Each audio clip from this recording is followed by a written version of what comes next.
Virgin Most Powerful Radio, sharing the gospel with clarity and charity.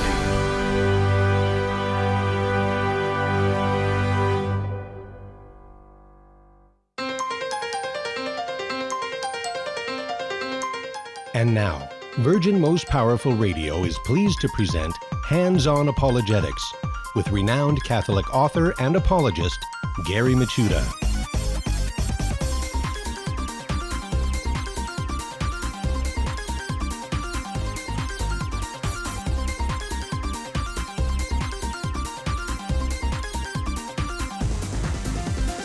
And welcome, everybody. Hands-On Apologetics. You are entered into Virgin Most Powerful's Apologetics Dojo, and it's great to be with you today to share and explain the faith with clarity, charity, and confidence. You know, that is what we do here at the dojo. We get our toolkit of skill sets and all in order and have everything we need.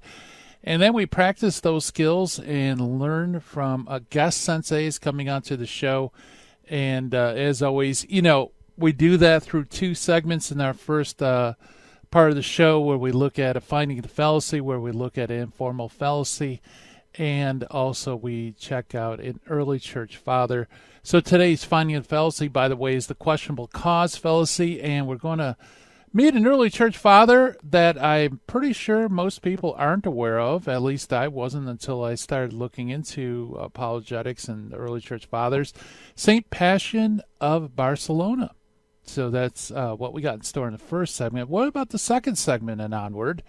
Well, as you know, we always have special guests on, and today's guest is a good friend of the show, a very knowledgeable young lady, and that is none other than Christine Flynn, who is the host of the CatholicMama.com website. And we're going to talk about a very important issue because, folks, what good is it explaining, defending the faith, and helping people come to a better knowledge and love of Christ and the fullness of Him in His church if our children are being snatched away from the faith? So to help us fine-tune our skills, you know, as parents, or perhaps you know someone who is a parent, maybe you're a grandparent, we have some great advice coming to you, because the title of this program is Overcoming the Chief Obstacles to Keeping Your Kids Catholic. And as you know, Christine Flynn with CatholicMama.com, she's got a wealth of information and wisdom on, you know, ideas and ways in which you could surmount some of the biggest obstacles, some of the greatest foes that Catholic parents run into today, raising your kids Catholic. For example, how do you protect your child without sheltering them? Or how do you handle progressive school teachings on sexuality? Or how do you deal with a family member who is maybe nominally Catholic, anti-Catholic, or perhaps living in an openly sinful lifestyle? What do you do as a parent, you know, to navigate and equip your children to also be solid Catholics, lovers of Christ, and defenders of His church? Well, she's going to be coming up on the other side of the break, and we're going to talk about those and other obstacles that you will find when as a Catholic parent today. And trust me, there are an awful lot of obstacles. And let's see, I want to start off by giving my shout-outs, my hat tip, my hello to everybody. They're watching live stream on Facebook and YouTube. Hello, everybody. Welcome aboard. It's great to see some familiar names there on the social media section of the dojo. And I also want to welcome all of you listening radio around the country and also via podcast around the world. It's so cool that we have international audience as well as domestic, and it's great to have you on board, folks. By the way, you're probably wondering, podcast, I didn't know this is available via podcast. Yeah, it is. All you have to do is go to our flagship website, which is virginmostpowerfulradio.org, and click on our shows, and you can access not only Hands-On Apologetics, but all the other great shows Virgin Most Powerful produces. And that's important, folks, because I know many of us are still sheltered in place, although the country's kind of opened up as far as the COVID crisis. But nevertheless, you can do apologetics in place but through social media. Tell your friends about the show. If you like the show, tell them about it. If maybe there's a particular program that you think would be helpful, go to virginmostpowerfulradio.org, go to our shows, scroll down to that show, and you could share it. You could do all sorts of things with it. Tell people about it. And also, don't forget, if you haven't already subscribed, please do subscribe to Hands On Apologetics. We really appreciate it because that ultimately helps us with exposure, letting people know about the great material that we provide here. And also it helps us in other ways as well to do ministry. So for those who have subscribed, I want to thank you. For those who are about to subscribe, I appreciate it. So let's see. If you have a question for Christine Flynn, you can always give us a call, toll-free 888-526-2151. That is 888-526-2151. Or if you prefer email, you can always email us at questions@handsonapologetics.com. And it does come straight to me. I do see them, and I appreciate hearing from you, especially if you're overseas. Shoot me an email. Love to find out where you're from and what you like about the show. Let's see. Anything else before we jump into our Finding the Fallacy? I don't think so. It's kind of weird with the we had a power outage last weekend, and it reset a lot of the automation and technical stuff that our good friend Richard, the engineer, has been working feverishly to overcome. But as you'll notice, if you're watching live stream, I'm kind of in a little box, and so I'm trying to squeeze into this box so that you're not just seeing the bottom half of my face. So sorry if I crack up every now and then when I turn to the side to look at the monitor. But let's jump into the Finding the Fallacy, shall we? The Finding the Fallacy for today is the questionable cause fallacy. And the questionable cause also, there's a lot of AKAs, a lot of aliases that fallacies often are categorized. So this could be a causal fallacy, it could be a false cause fallacy, or if you want the Latin, for you Latinists out there, the non-causa pro causa fallacy. And it is a category of informal fallacies in which a cause is incorrectly identified. For example, if someone were to argue, every time I go to sleep, the sun goes down, therefore my going to sleep causes the sun to set, that would be a great example of a questionable cause fallacy. Why? Because it is a misidentification of the causal effect between the sun appearing to set and you being tired. So, obviously going to sleep does not cause the sun to go down. But nevertheless, there is a kind of correlation there, isn't there? And this is probably a good time to jump in and just remind you, as apologists, try not to confuse correlation with cause.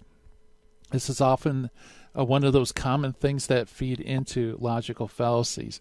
Just because one thing may follow another, may precede another, is generally associated with another, it doesn't mean the one causes the other. And so you always want to identify some sort of causal link.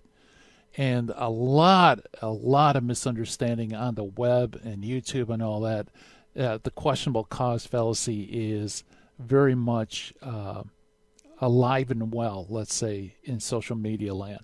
So be aware of it, folks, and once you're aware of it, you're able to detect it and diffuse it. So why don't we jump to the Meet the Early Church Father for today, who is St. Pacian of Barcelona. St. Pacian was the father of the Praetorian prefect Dexter, of whom St. Jerome dedicated his lives of illustrious men to. He was already dead when Jerome added him to the catalog in 392 AD, but still flourishing in the time of Theodosius, who reigned. Reign began in 379 AD. Jerome notes that Pacian bore the burden of the episcopacy in Barcelona in the Pyrenees, and comments on his simple eloquence and personal integrity, saying also that his life was even more illustrious than his words. Pacian's authentic remains consist of 3 letters to an otherwise unknown Novatianist named Sempronian, and 2 sermons, one on penance and one on baptism. Pacian, by the way, this is from Jurgen's Faith of the Early Fathers, which we use for this segment. Jurgens comments that Pacian was not an especially original thinker, but his writings have no small importance as an early testimony in the area of baptismal theology and penitential practice. His style is truly delightful, and it is unfortunate that his writings are not more readily accessible and more widely read. So of the 3 letters to the Novatianist Symposium, the grouping of the 3 letters into a single work is, as Jurgen says, quite artificial. But it's convenient, and the letters all deal with the same subject, the defense of Catholicism and its penitential doctrine as opposed to Novatianism, and its refusal to grant forgiveness of sins committed after baptism. If you remember, the Novatianists was a heretical segment that was a rigorous segment that they denied that God's mercy could extend to even those who commit mortal sins after baptism. The 3 letters seem to be grouped together in correct chronological order. The first must date, in view of its mention of Apollinarianism, to a little bit after or about 375 A.D., in its chapter 4 is found the celebrated line. And this really is Pacian's claim to fame. I know all of you have heard it at one time in your life. Christianus mihi nomen est, Catholicus vero cognomen.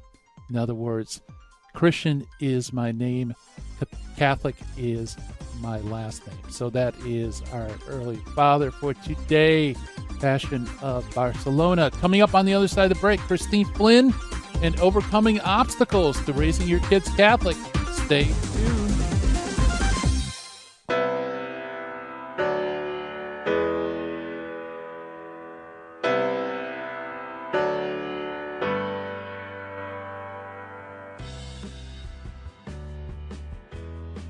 Sirach 11:24 says, "Do not say, I am self-sufficient.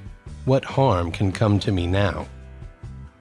According to St. Catherine of Siena, presumption is like vermin burrowing at the root of the tree of our soul. If we do not uproot it with great care and humility, it will eventually destroy the soul. May God keep us from all presumption of mind and heart, and realize that we depend on Him for everything.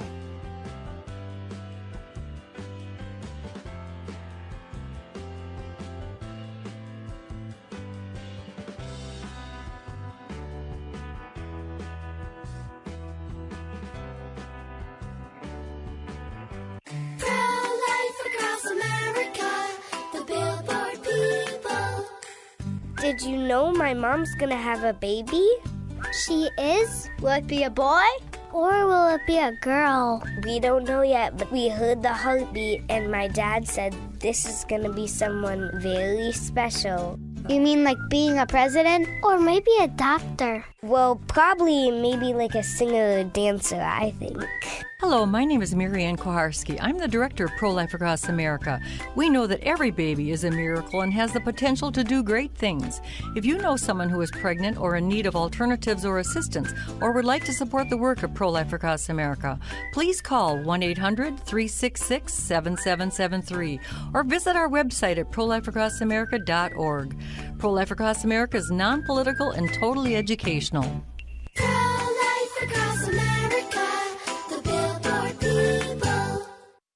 This is Terry Barber. I want to thank you for your support here at Virgin Most Powerful Radio. Here's an easy way to do it. If you're going to sell or buy a house, call Real Estate for Life, 877-543-3871, because they're going to get you a Christ-centered agent to purchase your home or to sell your home. And at the close of escrow, a portion of his commission goes right back to Virgin Most Powerful Radio. Call 877-543-3871. Thank you so much for your support.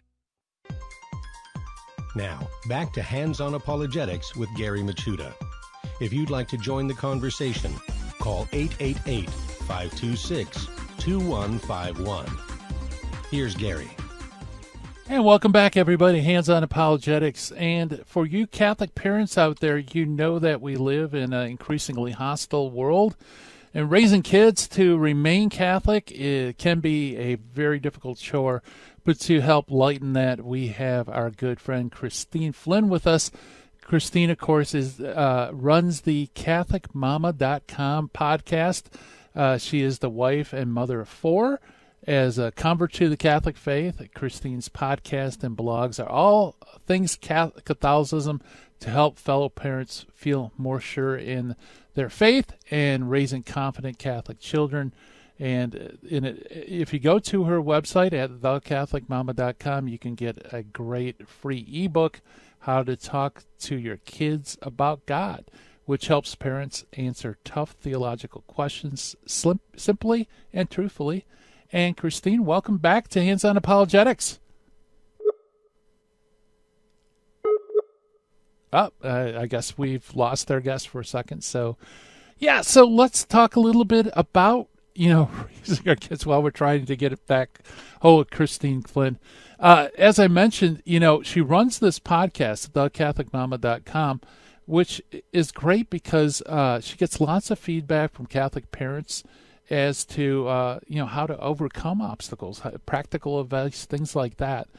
And so when we were preparing for the show, I suggested, why don't we pick a few of the biggest obstacles that Catholic parents face today? Because quite frankly, when I was younger, the obstacles my parents faced was completely different than today. And I'm sure when they grew up, again, they ran into other enemies of the faith that I never encountered in my life. So, it's a constantly changing environment. So it's important for us Catholics to be able to gather together, pull information, and offer suggestions helps. Maybe something might be very effective in your household, and it'd be great for you to be able to share it with other Catholic parents who are struggling with it. And so that's why I'm very supportive of Christine's ministry at thecatholicmama.com, because it enables that kind of forum. And so when you have that forum, you can ask, what are the obstacles? And you can come on to Hands on Apologetics and share what you heard and what you learned. And Richard just flashed the message that we do have our guest. So Christine Flynn, welcome to Hands on Apologetics. Hey, Gary. Sorry about that. Oh, no problem. It's one of those weeks. We had a tough weekend. I guess there was a bad storm by the studio in California, and Monday's broadcast was a little rough. So, this is just par for the course for us. So no problem. I was going to say, at first I could see your lovely face on the screen, but I could not hear anything. And then everything just went downhill from there. Oh, okay. Well, probably it's better if you didn't hear me. At least I like listening to your early church fathers bit. I was excited to hear it, and I was so sad I couldn't figure this out right away. Well, I appreciate that. So while we were trying to get you back on the air, I was talking a little bit about your podcast ministry with the CatholicMama.com and how important it is, because there's so many new challenges today that, like, even my older brothers faced that, I've faced different enemies that they faced. My parents, likewise. It's constantly changing environment. And to be a Catholic parent raising kids now, you kind of have to pool your information with other parents to help adjust and find effective ways to overcome these the enemies of the faith. Yeah, it wasn't one of the reasons that I even initially thought about becoming Christian, or I guess Christian in general, or even going to church, was around the time my son was maybe 2 or 3. And I realized that I wasn't going to be able to teach him everything all on my own. I mean, at some point, children listen to their parents to a certain age, and then, other influences become top of the list. And then they do listen to their parents still, hopefully, but what their friends think or what they see on TV really starts to make an impact. And it was then, and I was still a pretty heavy atheist at this point, but it was then I realized that I did believe in some sort of morality. I knew that there was a right and a wrong, and I knew I couldn't do it alone. And that was one of the things that helped me to start very carefully to consider something besides the atheism I had ascribed to at that point. Wow. Yeah, absolutely. And how long have you been doing this as far as the website and the podcast and blog? So today is July 1st. It's been about 2 years and 1 month. All right. I'm a relatively new Catholic. I just came into the faith. I was baptized Easter Vigil in 2018. And then shortly after that, I left my full-time office job and realized that I had no more excuses as to not doing this sort of thing. So it started out, I don't think I intended to go the route that I have initially. I think I just wanted to share recipes, but then I realized that's not where God was calling me to do, and to use my talents differently. Yeah. Well, that's awesome. And, what's so good about it, I think, is, again, as a parent, you might try something, it might not work, it might go down in flames. You might try a different tactic and it works beautifully. But the thing is, it would be so helpful to share that information with others, because they might be encountering the same thing and they'll just make the same mistakes you did, or, they discover a better way than you've tried to help form their kids. Yeah. When we were talking about what to discuss on this episode of your show, I was like, you know what, I'm going to crowdsource some ideas. So I went to my Instagram account where I spend a lot of my Catholic mama time when I'm not podcasting. And I asked some of my followers there, what do you feel are the biggest hindrances to raising, faith-filled children in these days? And there were some really obvious themes, but I guarantee that a lot of the people that were, jotting down an answer and sending it to me when I asked, they probably think that they might be one of the only ones who feels this way. And that is just, that's the devil, right? The devil likes to divide us and makes us feel like we are alone in our struggles. But the feelings, the struggles that we have as parents and our fears of raising Catholic children who are going to stay in the faith, that's really common. And even, every once in a while I'll meet, not every once in a while, but I'll meet a new Catholic friend or something, and they're raising their kids and they're trying to really bring the Catholic faith deep into their lives. I'm like, oh, thank goodness there's more of us. But there's a lot of us. So I don't want anybody to think that anything that we're going to cover today it's unique. I mean, it's there's so many. If you are a faithful Catholic and you're a parent these days, you're going through this stuff. Oh yeah, absolutely. Yeah, that's a great point too. You're right. It's so tempting to think that we're the kooks on the fringe. No one else is experiencing this, when it's really comforting to know, although it's sad that everybody's struggling the same way, but it's comforting to know that there are other people who are encountering the same kind of stuff, same kind of struggles, dealing with the similar issues, and that we're not alone. Yeah, definitely not. I mean, anytime you turn on the news or the media, look at social media or whatever, it'll make it seem like whatever craziness is happening is the norm. And it's not. It's just what's loud. And there are a lot of relatively normal folks, or maybe some super weird extra Catholics out there, but they're there. And we're not alone on our struggles at all. That's right. Okay, well, why don't we jump into one of them, before the first break? Sure, yeah. What popped up on the radar screen? I think the one that came up the most is how to protect children without over sheltering them, which is that's a balance. I think it's the most important thing that we can think about in any of these issues is that, we are the stewards of our children and our children's souls. I mean, our children belong to God, but He entrusted their parents and caretakers. It's not anybody else's job. It's our job. So we have to really take this. As far as how to protect children without over, I think it really does depend on the age, the amount of research your child can already. So our culture is hypersexualized. I should be given the opportunity to learn about themselves, this sexual act and this hypersexualization culture. So when it comes to making sure you're not sheltering your kid too much, when it comes to anything, that's this hypersexualized stuff, I actually err on the side of being very protective over that. They're going to get out in the world and that's going to happen anyway, but you can, kind of lead them into that. I remember seeing a study that said back in 2005, so 15 years ago, already 2/3 of television programming had sex in some way, whether people were talking about it, engaging in it, in some way. It was like, it's so sexualized.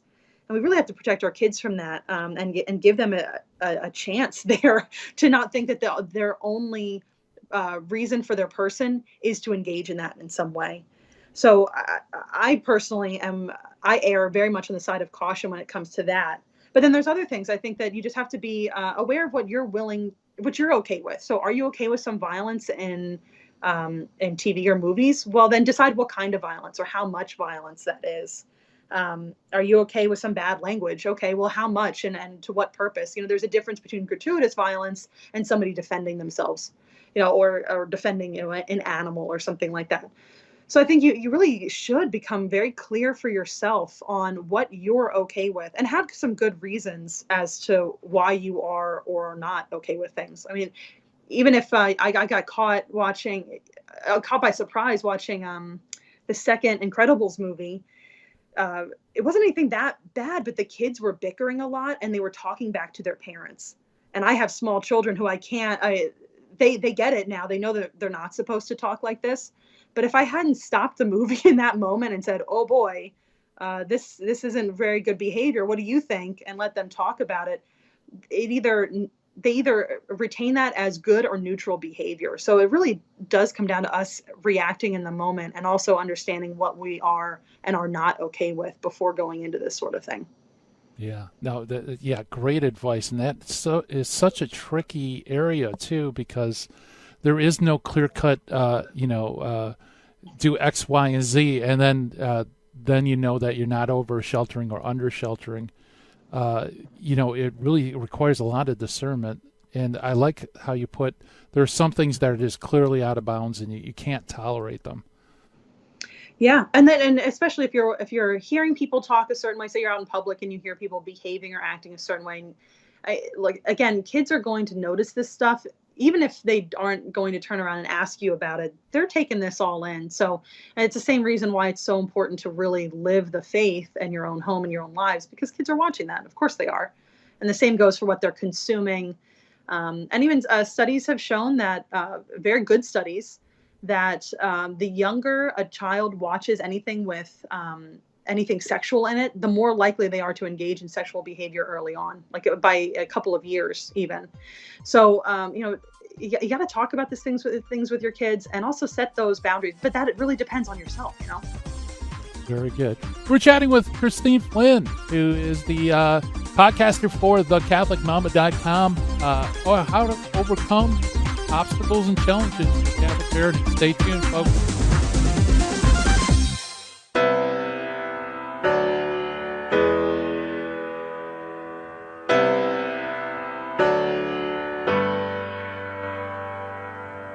Hi, this is Jesse Romero from the Terry and Jesse Show, also from Jesus 911. Let's face it, we all need to use the internet, but we need screen accountability. Why? Pornography is a huge problem, especially on the internet. And every time we tap into the internet, we get bombarded with images and temptations that degrade our humanity. So we need Covenant Eyes to block these pornographic sites and advertisements from infiltrating our lives. Covenant Eyes helps us take custody of our eyes and custody of our intellect. So I recommend you go to covenanteyes.com and type in the promo code VMPR to support the network. Protect yourself and your family from the imminent threats on the internet. www.covenanteyes.com, code VMPR.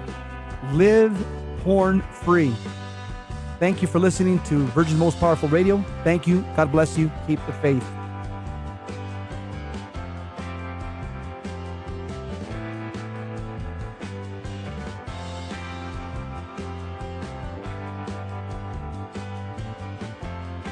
This is Terry Barber. I want to thank you for supporting Virgin Most Powerful Radio. And here's an easy way to support us by going to smile.amazon.com and type in Catholic Resource Center or Virgin Most Powerful Radio. And when you log in your Amazon account and you purchase products, a portion of it will go right back in supporting Virgin Most Powerful Radio. And it doesn't cost you a dime. I want to thank you ahead of time because that supports us year-round. May God bless you and your family. Buying or selling your home or your business property? This is Terry Barber. Real Estate for Life underwrites the Terry and Jesse Show. And they can connect you to one of 900 pro-life real estate agents around the world. And when they receive their referral fee, they will give 80% of it to a pro-life organization. Wow, that's 80%. realestateforlife.org, 877-LIFE-US1. This is Jesse Romero. You're listening to Hands-On Apologetics with Gary Machuda on Virgin Most Powerful Radio. And welcome back, everybody. We're chatting with Christine Flynn of the CatholicMama.com podcast ministry and talking about chief obstacles that we encountered when trying to keep our kids Catholic. And our first obstacles to how to protect your children without sheltering them. And, you know, I have to say, as you know, I have children, they're now in their 20s.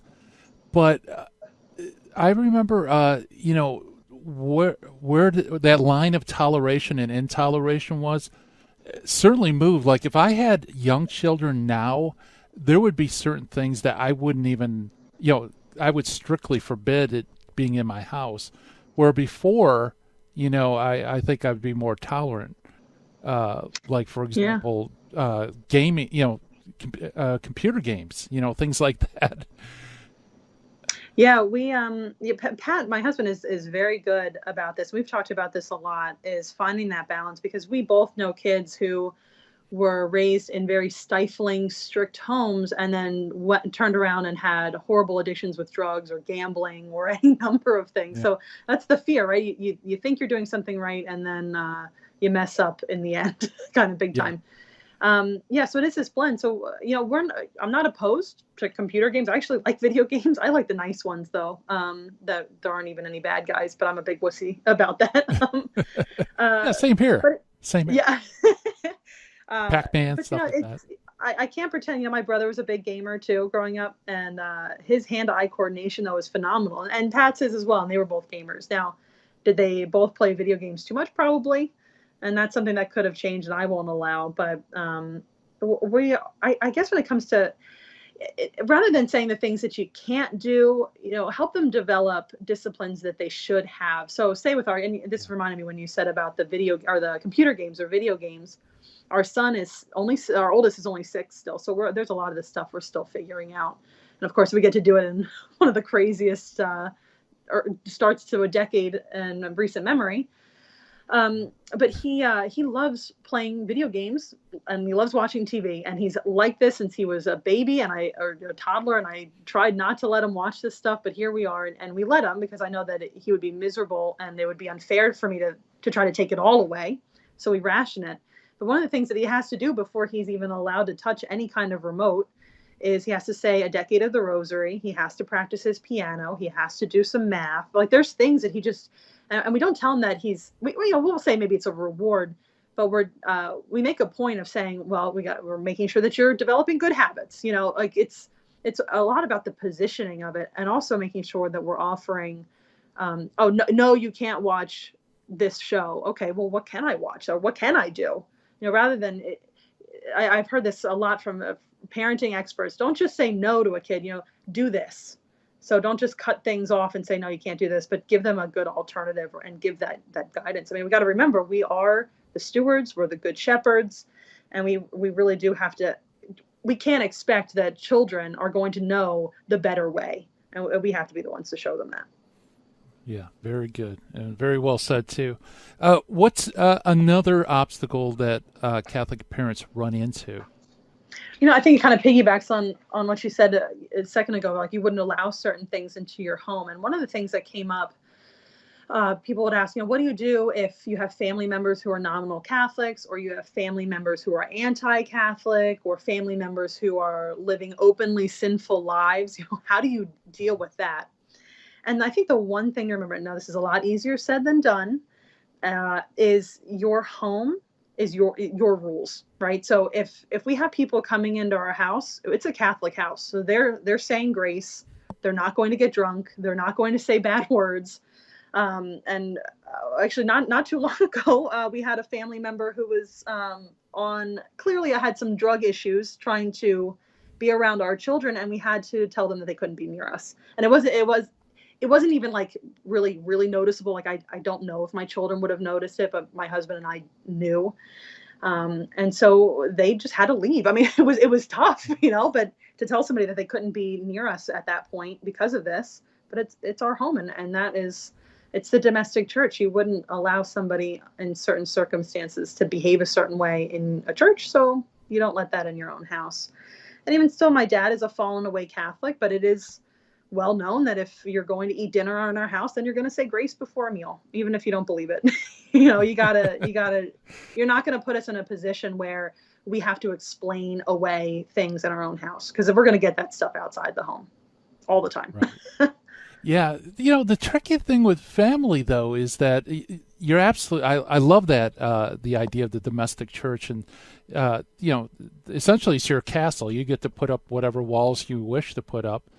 But with family, sometimes you have to go visit relatives, certainly on holidays, you go away. Do you have any advice for maybe when you're outside the domestic church? Yeah. We run into this all the time too. Yep. I'm right there. It's not as simple as I made it sound, because it is very difficult, even if it is your own house. But when you go elsewhere, we've had talks with my family leading up to Christmas months in advance. This is Christmas. This is Christ's birthday. We are celebrating it as a religious holiday or whatever. We have those discussions both with the family that we're going to visit and with our children leading up to it. So of course, we're not going to say, well, we're going to grandma's house and how she feels, blah, blah, with our kids.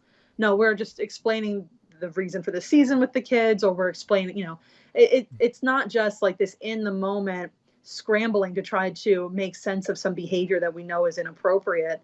It is an ongoing conversation. Like I said, I was talking about the following Christmas with my parents in January, just so that we were clear on expectations. So it's a conversation with the people that you're going to. And again, it's not easy. This is not an easy thing. I got to tell you, I sweat buckets sometimes just thinking of having to, confront's not the right word, because it's not like it's antagonistic, but to bring up these topics with family members. Even Jesus had a hard time, right? Even in his own hometown, they didn't think that he had much to say to them. So it's certainly not easy, but we do the conversations early and often with the people that we're visiting and with our own children. And of course, the messages may be different, depending on what the issue is that you think is going to arise. And then, of course, always a debriefing afterwards. Again, if you don't talk to your kids, either they're going to assume that it's neutral or good behavior, and that it's just okay. So that, it'll become ingrained in them. The better thing to do is to debrief after, even if you don't think your kids notice that much, to say in the car ride home or whatever. And cars are a great place to talk about any sensitive topic, because you're both looking, everybody's looking forward. You don't have to look at each other in case you're embarrassed. Right. And just say, when so-and-so said this, what did you think about that? And kind of let the kids lead the conversation and guide them and let them know the truth, which we are bound to do. Yeah, absolutely. And that could be like walking a tightrope, because you don't want to, dissipate their affection for, family members, to make them, you know what I mean? You want them to be loving to family members, and yet also be able to discern, well, such and such a family member, unfortunately, is struggling with a particular sin or something like that. Yeah. Well, that's exactly what happened with this drug incident recently in our home. We had, the person had to pack up and leave, and my oldest was like, well, why does she have to go? And I said, well, she's got a lot of problems, and your father and I are trying to help her as best we can. And we've prayed a lot about it, and this is what we think is the best thing for her. So we were very honest about it. And, as I said, she loves us, she loves you, but for now, we have to do what's right, and this is what's right. So it wasn't easy, but we did make a point of saying this is all done out of charity, and that, so hopefully, I'm hoping, this is just a few weeks ago. I'm hoping that over time, this doesn't lessen any of that affection that they should have for whatever family members. Because right, we love the sinner, but we hate the sin, and we have to teach our children how to do that. Yeah, absolutely. Yeah, and boy, especially with holidays too. Now, I'm not necessarily with your own personal experience, but are there occasions where you have to draw the line, say, well, no, we're not going to go over Aunt so-and-so's house, and maybe not tell them, but I mean, is there a line where you would have to cut off contact no matter what? Yeah, I don't know. Pat and I have talked about this as well, because we have some family members who act on their homosexual tendencies. And one is in a serious relationship with a girl. And we're like, well, if they ever get married, what do we do? And the truth is, we tell the person that we love them, but we can't go. And it's that simple, but of course it's in practice, it's very difficult. I think it was Aquinas, I could be getting this totally wrong, that, we're under a moral obligation to tell somebody the truth, right? But we can hold our tongue if we feel like it's going to alienate them away from God even more. Yeah. So we should never participate in a lie or some immoral behavior. But maybe you do, because it'll be better in the long run. Go to your cousin's wedding, and because she is having a gay marriage or a gay union or something like that. But maybe you don't bring your children, just because it's something that you don't know if you're going to be able to adequately explain given their certain age or something like that. And maybe you go and just say, I love you, but I don't support what you're doing. Yeah, it's a very tricky balance. I mean, if for anybody who has any very particular questions, that is a beautiful thing about our parish priests. Make an appointment and ask, and if ask a couple priests if you need a couple different opinions. But definitely take them up on that resource. I do it sometimes too, because we don't know all the answers, but it's good to have somebody who's steeped in the faith be able to give their perspective. Yeah, it's tough to live a virtuous life on your own, let alone when you have children who are, are not necessarily looking up to you, but, they're watching and learning, and you're forming them. That makes even, difficult situations even more difficult. Yeah, sin is messy. And it's the more, it gets tangled up, and when you have to try to untangle it, to just explain it to children. Now, of course, young children especially, and we've talked about this before, they're natural philosophers and theologians. They ask really good questions, and they have really good insights, and they know what the difference between good and evil. They know the difference between what a girl is and a boy is, Right. But over time, this stuff gets really messy and tangled, and you just have to guide them along to whatever's age appropriate for them. Very good. We're chatting with Christine Flynn of thecatholicmama.com. More to come on the other side of the break. Listen to Hands on Apologetics.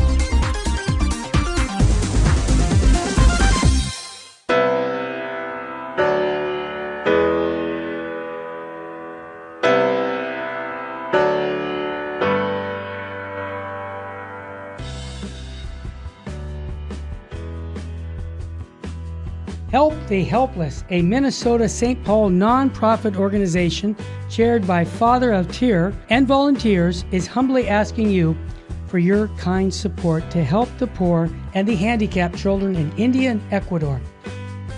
Through financial support from the Help of the Helpless benefactors, the children are provided with clothing, food, education, shelter, and the teachings of the Catholic Church. The mission is to help children thrive and become self-sufficient young adults leading productive lives. We also provide aid to poor families in Ecuador with food baskets, medicines, medical assistance, and help with funeral needs for the deceased. The work in India is done by Father Antonio's organization, St. Mary's. In Ecuador, the work is being done by the Servant Sisters of the Home of Mother. You can call us at 877-762-4747 8857. To learn more, please visit our website, www.helpthehelpless.org. God bless you.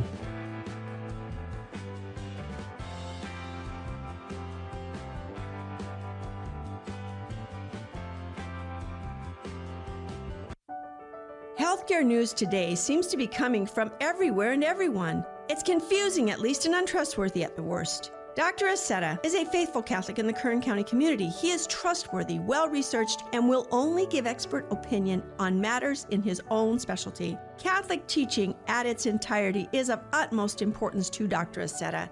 Give Dr. Aceta a call for your obstetrics and gynecological needs at 661-695-6617. Buying or selling your home or your business property? This is Terry Barber. Real Estate for Life underwrites the Terry and Jesse Show, and they can connect you to one of 900 pro-life real estate agents around the world. And when they receive their referral fee, they will give 80% of it to a pro-life organization. Wow, that's 80%. realestateforlife.org, 877-LIFE-US1. Now, back to Hands-On Apologetics with Gary Machuda. If you'd like to join the conversation, call 888-526-2151. Here's Gary. And welcome back, everybody. Hands-On Apologetics. And we are looking at some of the chief challenges, obstacles to keeping your kids Catholics as Catholic parents, and chatting with Christine Flynn of the CatholicMama.com website. Check it out, folks. And, Christine, I want to maybe go back really quick because you made a really important point that I think a lot of Catholic parents miss. And that's not only do you have to protect your children in terms of, their innocence and integrity, but you also have to protect your own authority as well. Like you mentioned, you're watching the Incredibles 2 movie where, they show the kids as pushing back with their parents. And I was just thinking, in my own family, we had a friend who was kind of, chumming up to our kids, and, everything was fine, but we started learning that behind our backs, they were telling them things like, you don't have to listen to what they have to say. You're a teenager, you could do whatever you want. And we basically had to tell the person, you're not welcome here because they're undermining our authority. Yeah, that's a big problem. I mean, that's what, number 4 on the commandment list. So yeah, we really do have to pay attention to that one. And I think that's really impressive that you said no to that person being around, because you could say, oh, kids will be kids will rebel, that's just their youth or whatever, but it doesn't have to be, that shouldn't just be the default that we assume. Of course kids are have more energy and they question things, but they should be met. We should hope that they will question us with respect. And I think the way that you get that, it's twofold. We expect our children to respect and honor their mothers and fathers, but we have to model that ourselves in the way that we treat them, and also the way we treat our own parents, right? So they have to see us being the best Catholic role models we possibly can be. Yeah, absolutely. Yeah, and unfortunately, in media, it's almost like it's inevitable that kids will rebel against their parents, even encouraged. And I know a lot of parents who don't really care what their kids watch. They'll watch cartoons where the kids are rebellious and the parents are non-consequential. And then they're wondering why their kids don't listen to them. It's like, we have a very together. tight, our kids have gotten used to us. Like, they'll try to put something on and we're like, no, that'll make your brain mush. No, try something else. No.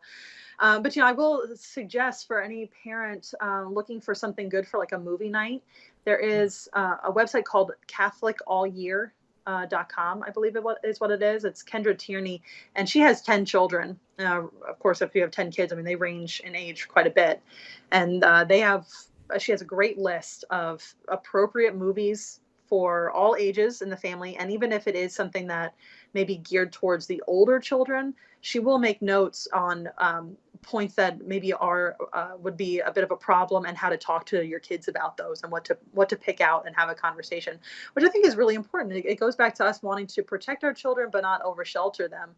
So if it is appropriate, if you feel like you could adequately explain something in a movie or a TV show to whatever age your child is, then maybe it's okay to watch it as a family, as long as you're there to explain it to them and make them understand why it is good or why it's bad, or why it's right behavior or wrong behavior.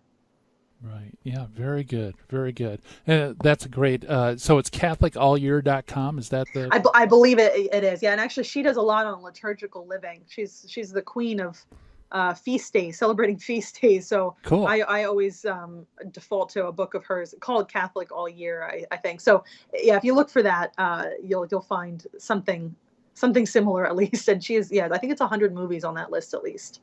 Nice. Yeah, that's good to know. Well, I think we have enough time for maybe one more. What was another obstacle that was brought up? Yeah, the last one was that came up a lot is how to handle a liberal agenda in the public schools. And especially, I think people were talking about sex education.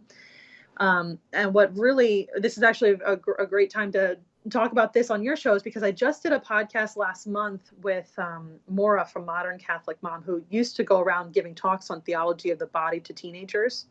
Mm-hmm. And so we had a big talk. It's actually episode 120, I think, 120 of my show, how to talk to your kids about theology of the body, how to teach your kids theology of the body.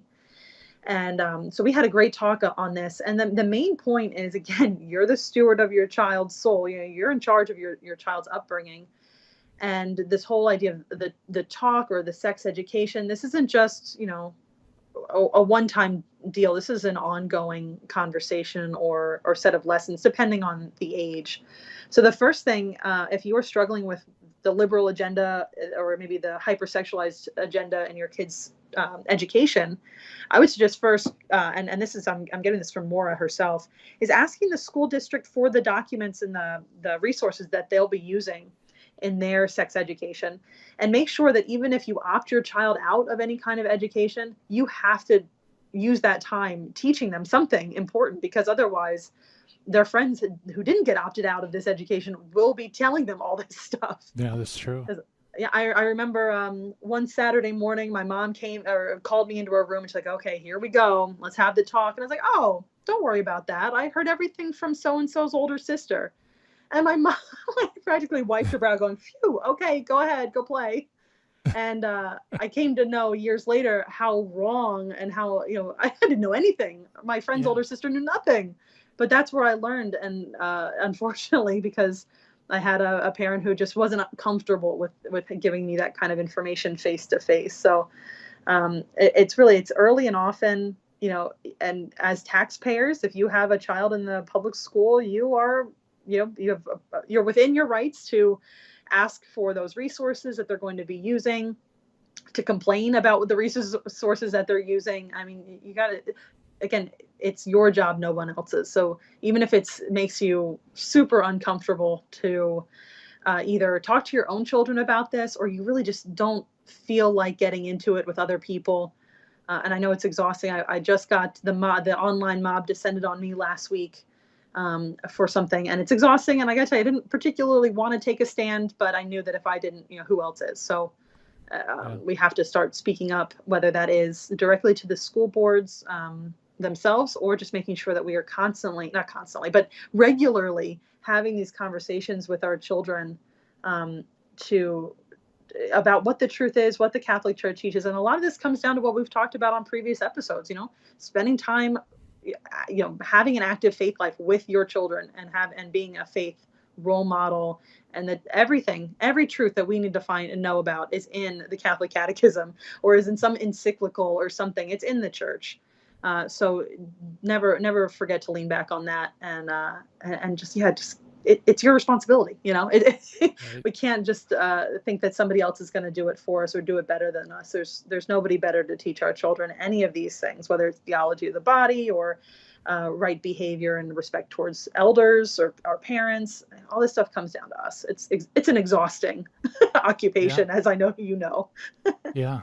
You can only protect them from things that you know about. And I know one problem with kids going, that aren't homeschooled, they're going to public schools, is, you ask them, how was your day? What happened? You're lucky if you get a 1 or 2 word answer.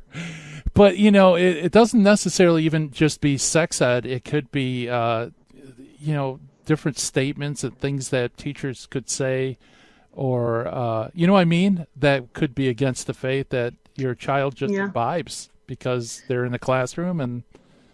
Yeah, and I think that makes you make a good point. It's what you don't know, whether that's because you don't know exactly what's going on in the classroom. How can you? Because you're not there. But you can't defend things that you don't know how to defend them in the first place. So, if you don't know how to best explain some teaching of the Catholic Church, find out how to do that. And at least, you might not be able to say, oh, so, your teacher's made this statement today, so let me refute that if with 5 reasons of why that's incorrect.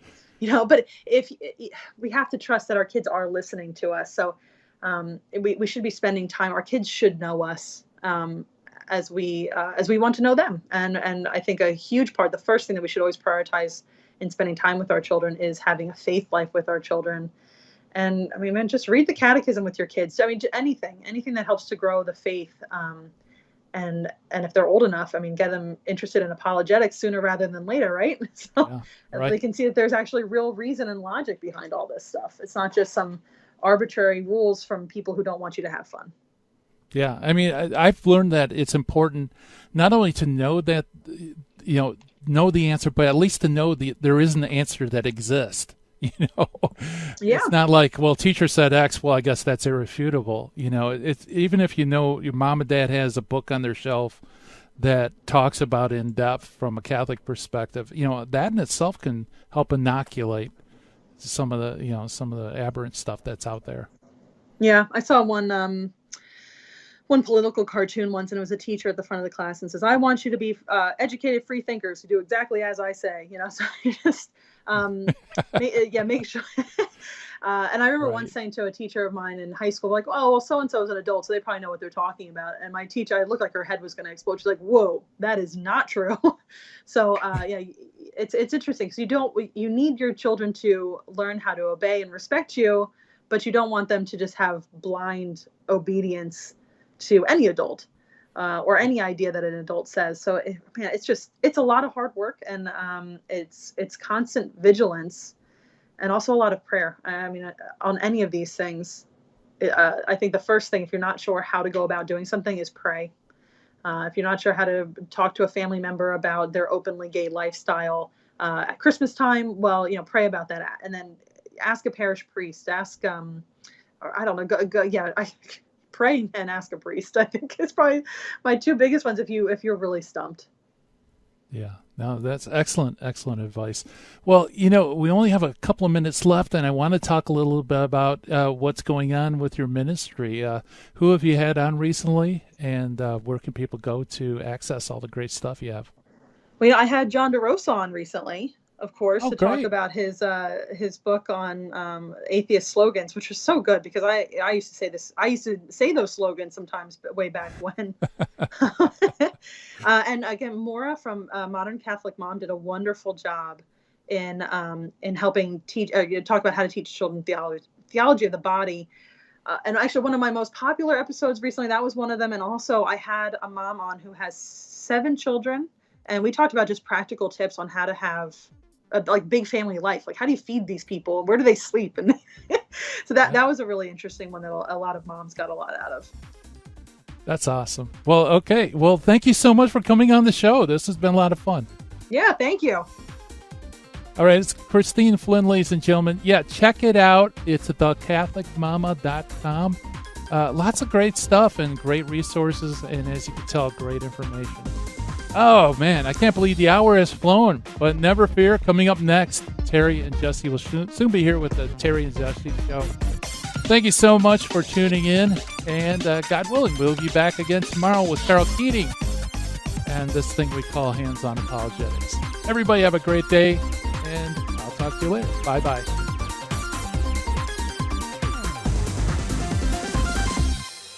In the 1990s, I lived and worked in Hollywood. But when my wife Betty's mom took ill, we relocated to Orange County. And it was during this time in our lives that I converted to Catholicism. Once my eyes were opened to the truth, I couldn't learn enough about the faith. But I had less free time than ever, especially with a long commute. That's when I discovered the real value of Catholic audio. Listening to cassette tapes transformed my daily commute into a miniature retreat. And that's the beauty of Virgin Most Powerful Radio today. Since the podcasts are archived, you can listen anytime on our smartphone app. I know how listening to Catholic audio can bring you closer to Christ and His Church. So I encourage you to visit the App Store or go to vmpr.org and download the app today. It just might change your life. I'm Matthew Arnold for Virgin Most Powerful Radio.